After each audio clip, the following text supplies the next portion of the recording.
because he uses fighters for clicks, uses fighters to make money, and then tries to have the audacity to talk about the UFC and yourself, saying that they don't pay the fighters enough.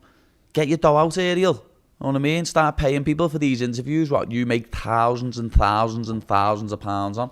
And I know that now because I make money off YouTube. So I know how much he earns off YouTube, off all his interviews, what he does. And you're doing it for exposure. No, you're not. You're doing it to put money in your pocket, Ariel. You little rodent. Lad. Woo! I just sat back and let that go. I didn't want to interrupt. He's a massive sack of is what he is. Exactly.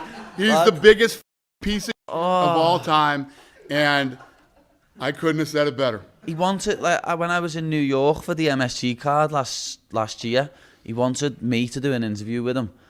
And I had a paid interview that day. And he wanted me to really let go of that paid interview to do an interview with him. Right. For BT Sport, what he's getting paid for. And he said, oh, no, that's me journalist integrity. You're not a journalist no more. Far from it. You're a content creator, Ariel. You're not a journalist. Stop lying. You're very biased in what you do and what you say. So true. And he went on his MMA hour and talked about me and my manager. And then I ended up messaging him. They're going to have to bleep this out, but my first line was, you're a cheeky you. Know what I mean? Yeah. And he didn't like it. But I was just me being honest. Right. Know what I mean? He was talking about me saying that I can't believe fighters and managers have got the audacity to ask me for money. Why wouldn't we? You're a content creator. Wait, who the f*** are you? Who the f*** are you? This dude's ego is so massive and he thinks he's whatever. You know what the great thing is about him? He's completely disappeared. So since ESPN let him go, I don't even see, nothing even pops up. I hear nothing about him. I see nothing about him. I literally don't even know that guy exists unless somebody brings him up to me. So yeah, it's a beautiful thing, and you're exactly right. He's a piece of.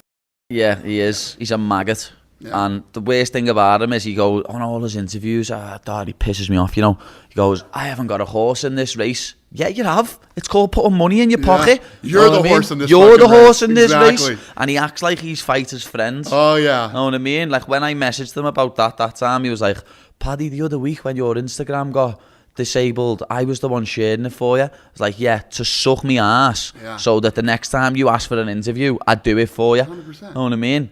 Like it pisses me off the way he pretends to be people's friends when he's not. He's a lizard. He's one of the slimiest, scummiest motherfuckers that you will ever come across. Yeah. I can't wait for this to get clipped out and go onto Instagram, you know. I can't wait. He's a slimy, scummy little motherfucker. Little piece of shit. He really is.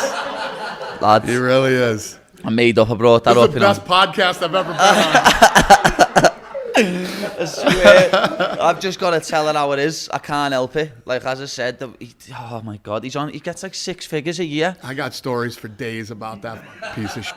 And tries to talk about, like as I say, he tries to talk about the UFC, saying, oh, they should pay the fighters more, this and that. No, we get paid what we're worth. You know what I mean? Yep. I get paid a nice wage. I can't complain. I go and buy watches. You know what I mean? That's how I get down, son.